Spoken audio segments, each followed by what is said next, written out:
Hey, how's going on guys, this is Ray. In this video we are comparing between the Galaxy A7 2016 and the Note 5.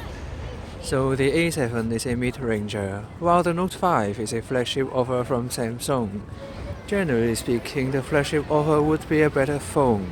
But does it worth the extra cost? Let's find out. Well, the design, I would say they're pretty much the same, except the 3D curve on the back of the Note 5. They are both made with two Gorilla Glass 4 panels and an aluminum frame. They both have a protruding camera lens, not as much as the S6, but it's there. To keep it short, they are equally well built. The major difference is the radius of the 2.5D glass panel. The one on the A7 is significantly greater than the Note 5, and the front panel is in black, whatever the color it is. It's worth mentioning the footprint as well. With a slightly smaller 5.5 inches display on the A7, it is also slightly shorter yet narrower. While the battery inside is 300 mAh larger than the Note 5, which has a 3000 mAh battery, but fast wireless charging is a luxury which is only available on the Note 5, same for the LED notification light. On the other hand, the comeback of the microSD card slot on the A7 can lead to a tough decision between the two for some power users. Speaking of power users, both the Note 5 and the A7 offers a fingerprint sensor for better security, but with an observable difference in the speed. Still, it is glad to say not only does the A7 have the best-in-class build quality, but a premium feel in hands as well.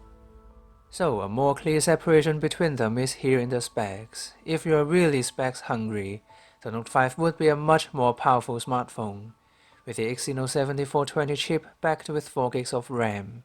If not, the A7 handles day-to-day affairs without any problem, just have to get used to the frame drops. Please watch the full review for more.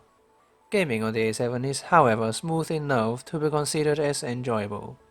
But overall, Samsung has made a very clear separation between the Note and the A series. If benchmarks and raw performance matter to you, the Note 5 is the clear winner. And needless to say, the Note 5 can do anything the A7 can, but functions like multi-window, floating windows, one-handed mode, and theming on the mid-ranger can be a surprise. The only difference is the S Pen. The camera is another battle. Again, not only does the Note 5 have the more superior optics, but manual control on the shutter speed and white balance in Kelvin as well. The Galaxy A7 itself has the best-in-class performance for both shooting in the daytime and in some darker areas, but the Note 5 still outperforms the A7 in any aspect, such as the dynamic range, level of details, and the amount of digital noise. The A7 is still a very capable device, especially with its price tag, but the Note 5 is simply better. The display, however, is closer than I expected, even though the difference in the pixel density is big. The punchy colors, the black, and the extreme high brightness are almost identical. Unless you take a really close look at the pixels, you won't notice the difference between them. And the speakers on both the A7 and the Note 5 are on the bottom side of the device, but still the audio quality on the Note 5 is slightly warmer, more crisp, and rich.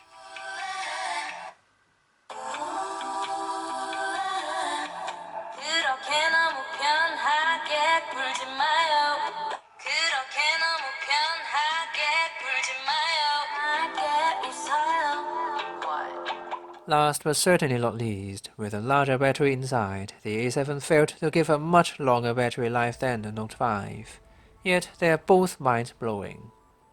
So the bottom line is the A7 is equally well built as the Note 5, and they share the same design language. The display on the A7 is also up to the flagship standard, unless you take a really close look at the pixels. Samsung has also given the full package of TouchWiz on the A7, and we are also getting a microSD card slot. The camera, day-to-day performance, and the speakers are the compromises. If they matter to you, the Note 5 still worth the extra cost. So it's the end of this video. Like this if you like this, and don't forget to subscribe. Once again, this is Ray. See you next time.